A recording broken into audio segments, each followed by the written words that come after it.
Good morning, everybody. It's a day late, but we finally got here. Gonna just watch as things get moving here. Make sure it's coming up live on my other end. And there we are. How about that? Technology's still so awesome. I can remember the first time we ever used Facebook Live for our company. Nobody even knew what it was. It was just sort of this new option that had popped up on Facebook, and all of a sudden you could just broadcast yourself to the world. So looks like it's up and running here. Make sure before we get too far into this, I'm going to bring up my console here so I can see it and I can see comments of anybody coming in. And with that, I think we're ready to get started.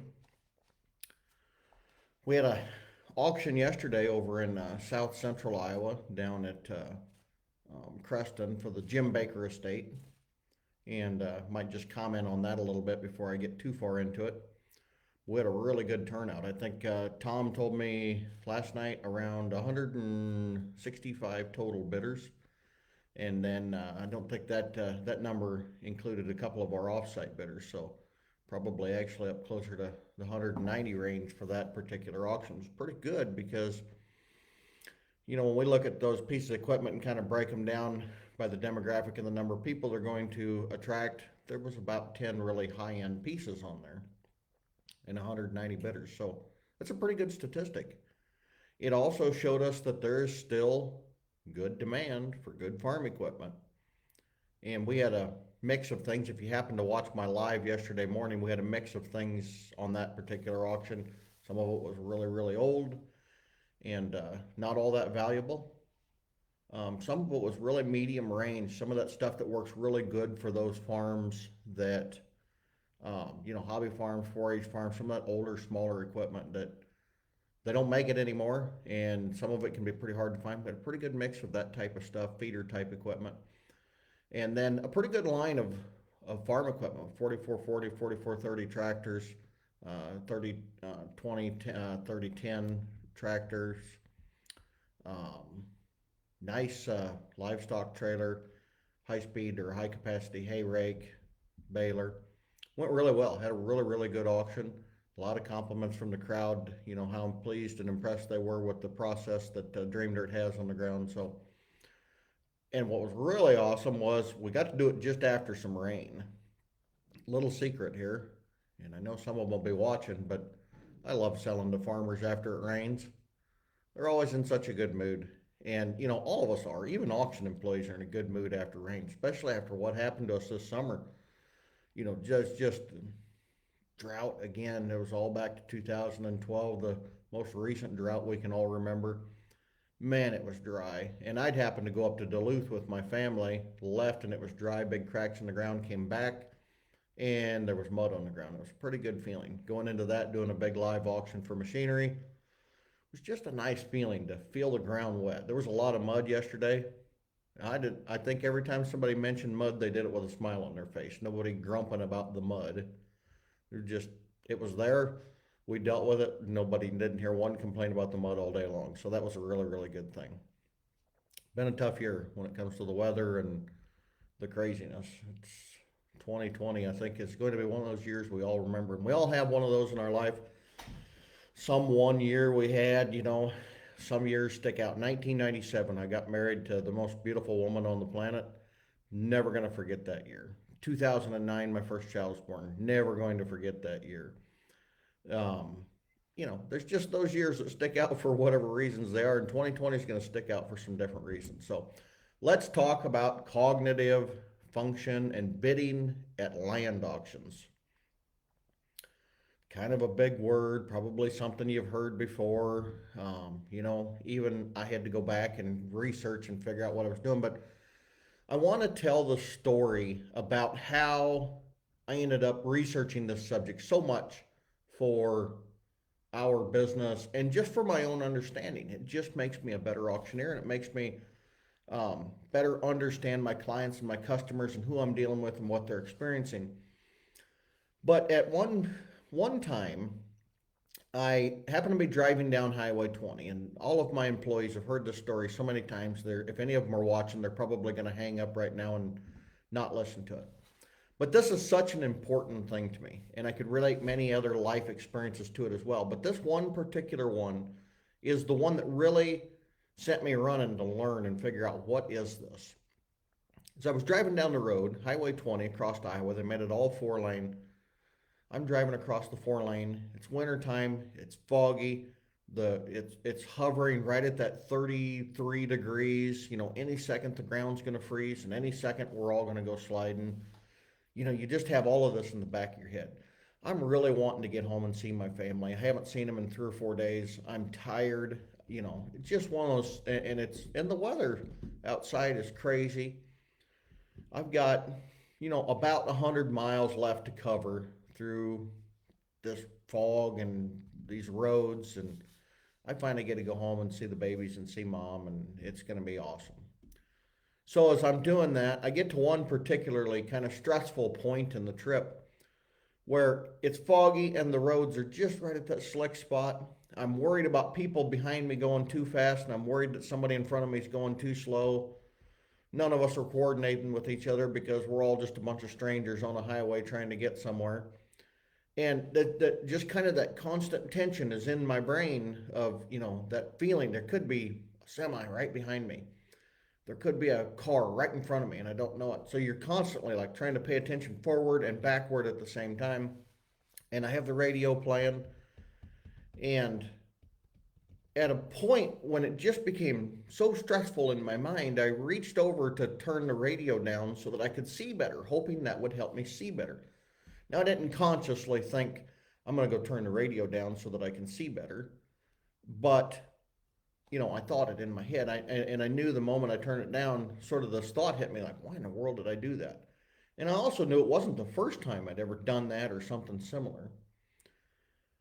And just almost instantly, right at that point, something went through my head that said that this is sort of like what we do with auctions.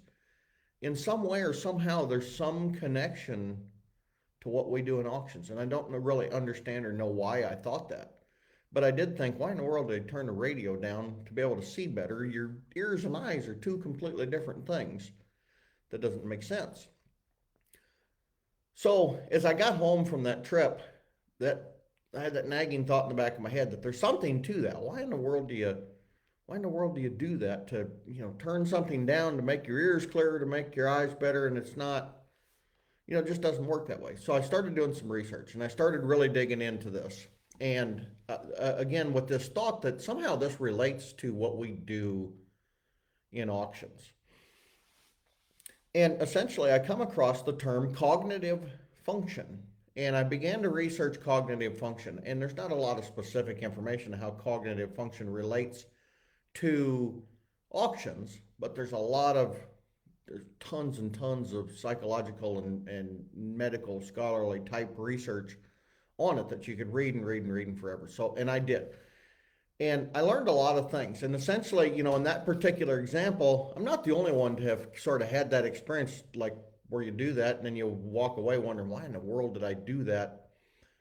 How's that going to help? And essentially, the long story short, I won't dig deep into the research or the whys and the what fors, but I essentially going to say that our brain has the capability or even the desire to clear things out, to clear the clutter out. It doesn't want to be cluttered, especially when it's stressed out. It really wants to make room for the most important function that your body needs to do right now. And in order to do that cognitive function, or to have cognitive function, the most clear, capable cognitive function, your brain has to clear itself of different distractions. And essentially, the reason my brain told me to turn the radio down so that I could see better is it needed to get rid of that distraction of that radio. And whether we realize it or not, in the stressful situation I was in, driving in the fog, hearing becomes a part of your sight.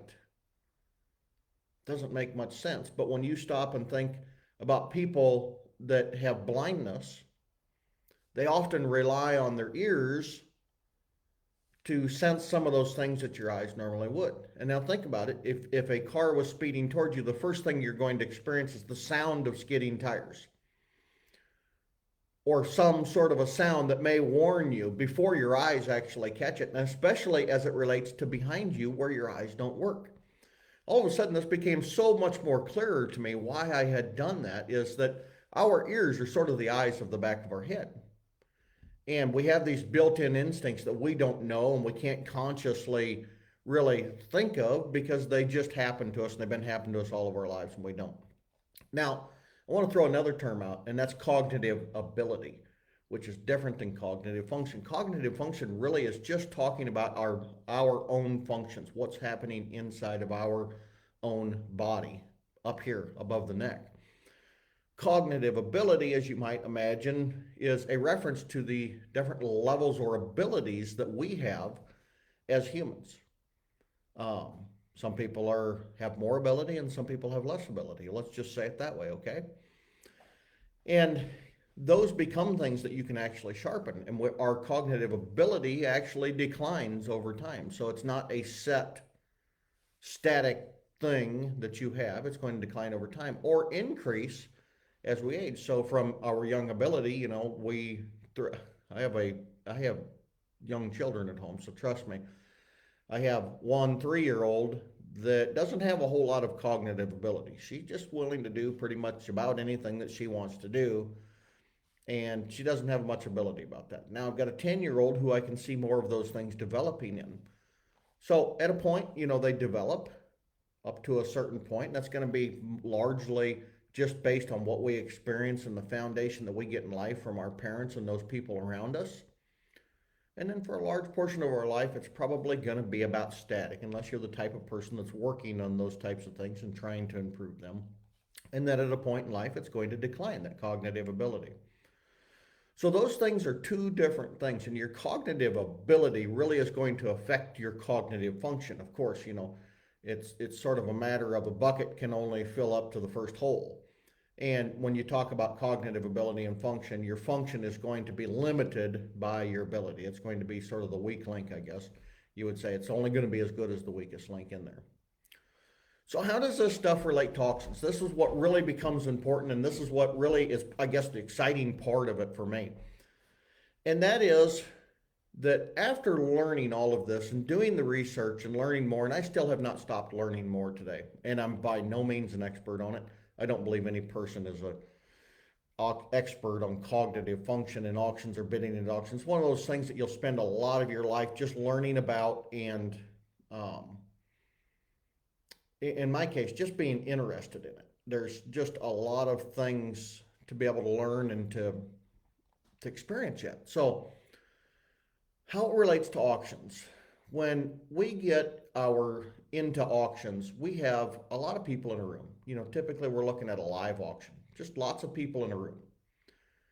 And a lot of times, most of those people are a member of the community or a community of people where they have relationships.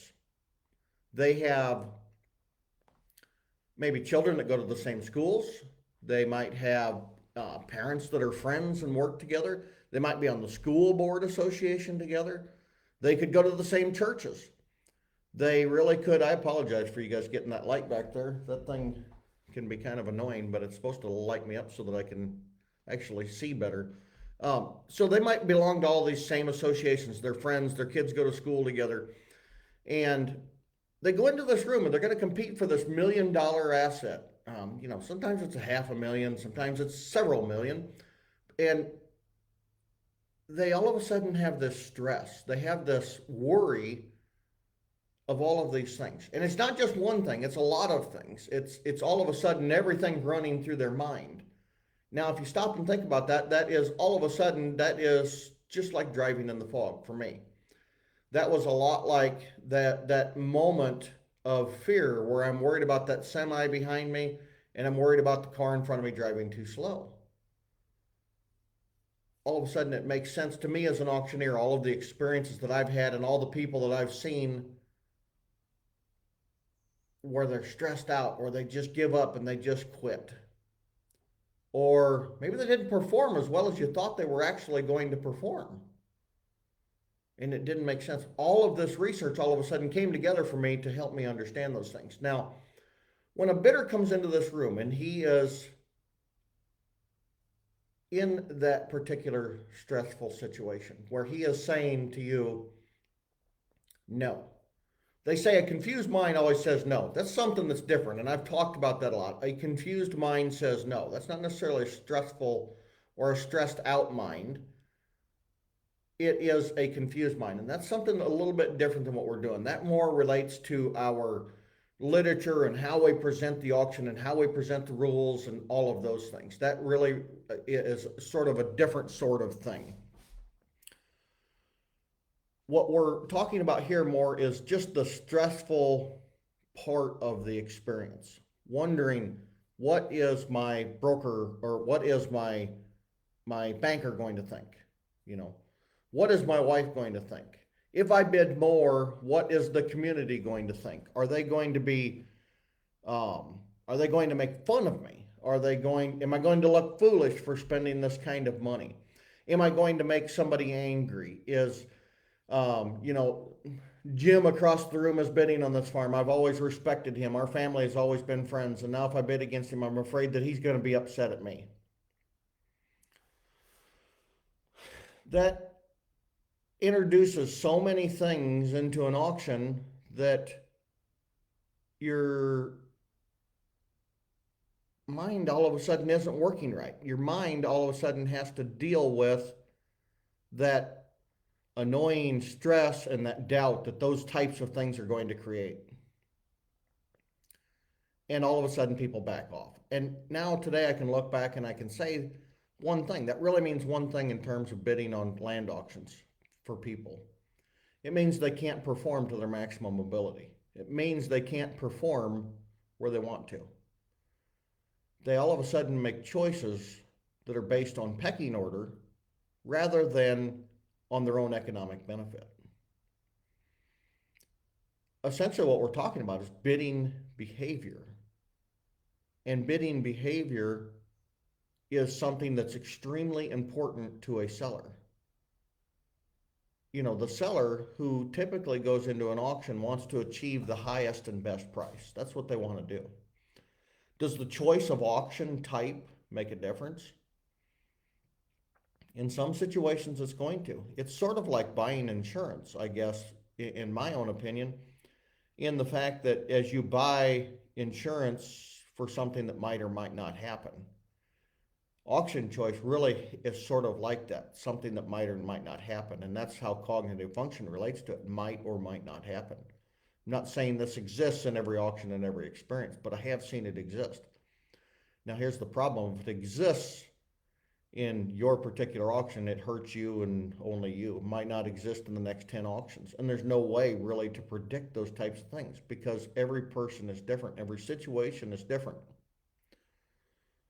That's one of the reasons I've been such a proponent of online auctions, because bidders, I won't tell you that somebody doesn't go into an online auction and still not worry what their banker's going to think. That doesn't change that. Or worry what their wife's going to think. That doesn't change that. But they worry much less that they don't have somebody staring them in the eye across the room. They are now just making an economic decision. And that's what farming is. You know, it's a business and it's a matter of economics. But I have seen way too many people say, well, I see so-and-so is bidding, I'm not going to bid against him. Now, most people in this world think that's pretty admirable. He won't bid against him. How many remember that when I wrote the article about the crowd that stood silent in Nebraska for somebody to buy back their family farm that had been lost like 50 years ago? You know, that feel-good story on the surface looks great. It's perfect for social media, even though it was a fake story and a fake article just to essentially create clicks or to create advertising impressions. Everybody loved that story. And I'm sitting here as an auctioneer looking back thinking, you know, even at the time I wrote my response to it, that's pretty mean for all of the world to gather around and say, we're not going to bid on this asset. We want these people to get their farm back. Well, what in the world? What about the seller? I mean, who's looking out for the seller in this situation? The whole world just gathered around and said this family, this one family that owns it today, who did nothing wrong, should just give it back to the other owners. Many people that don't believe in socialism were sharing that article. In my Facebook, I was shocked at the people, capitalism loving people that were sharing that article, who also share beside it many things about, a dislike of socialism or communism or whatever it might be. People, that's exactly what that article is. That is a crowd, getting together and just deciding somebody's economic fate because they would feel good if the other family got it back. And I said, in my response to it, there's one way. Everybody in the crowd get their checkbook out and pitch a little bit in to help them people buy that farm. If that family wants to get that farm back, it shouldn't have to hurt the seller when the seller had nothing to do with them losing the farm. Everybody in the crowd pitch in, a couple $1,000 to be able to buy it back. And that's the way the world works. Auctions are an awesome thing. Live auctions are an awesome thing. I've never beat up live auctions or said they were a bad thing, even though, occasionally somebody says, oh, you push online auctions and you don't like live auctions. No, that's not the case at all. That's absolutely not the case. I told you in the beginning here, we just did a live auction yesterday for farm machinery. I love live auctions. They are fun. The atmosphere is great. When we're selling, a lot of inconsequential items and personal property, I really, really love them. And I really, really love to be around people and get that chance to meet and talk to them. But when life gets serious and we're selling $500,000, multi-million dollar farms, I think there's a benefit to the seller. I think there's a benefit to the buyers. I think that our buyers, and I've probably talked to more buyers about farmland in a online auction than probably anybody in the world has, because we've been doing this for a long time and we're pushing pretty hard with it right now. And as I talk to those people, they love the experience. You know who doesn't love an online auction? And that is the guy that wants to look the other bidders in the eye and intimidate or bully them. That's who doesn't like it, in most situations that I've found. And I've just had an experience with a bidder recently where he said, oh, I hate these online auctions. I don't like them. But I also know his behavior prior to online auctions. I also know his behavior in live auctions. And his behavior is such that I've seen him work on intimidating people. Maybe not overtly, but he certainly has. And that's another stress that these buyers have to deal with. And sometimes, some of the very gentle people that we deal with in this business that are buyers, the people of the world that are just as good and solid as they come, those people that spend the vast majority of their life in the countryside serving the rest of the world food, some of those really, really gentle people are not the type to get into conflict. They're not the type to stick up for themselves. They're typically the type to walk away and just take it. Online bidding gives those people, especially, the opportunity to bid and buy farms without having to go through that treatment that some people can put on them. And oftentimes those people are the ones that have the most to spend. So for anybody that doesn't believe that online auctions can be good insurance against those types of behaviors and those types of things, it's going to be what it's going to be. I have the experience to tell you that it is a better method in terms of selling farmland.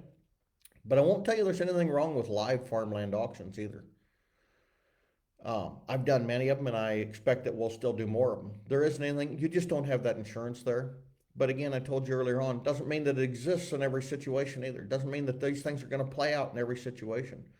They're not some sort of blanket horror story that happen in every particular auction, but they do sometimes happen. And that's what I love about the online auctions, is they have the ability to thwart those things. They just plain and simple don't exist.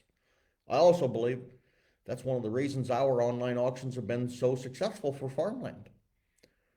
As you can imagine, being the first to create those things and really push those things, especially here in the Midwest where it changed it, it wasn't an easy change, not only for us, but for a lot of our customers and people that came forward. You know, our first online only land auctions really came from situations where it was necessary. A live auction wasn't possible and a listing didn't really fit their needs. And that's where the timed online auction for farmland came for us. And as we pushed farther and farther into that and learned more and more about it, we've learned a lot. There's been so many things that have, come out of this that have been really good and helped us understand and really further where we're at in the world with these types of things. So with that, my 30 minutes is up. I hope that helps somebody down the road and, can kind of help make the choice at least. We're always glad to help you guys out if you have any need to sell farmland or estates or farm equipment, any of those things. Please reach out to us at DreamDirt.com or any of our social media channels.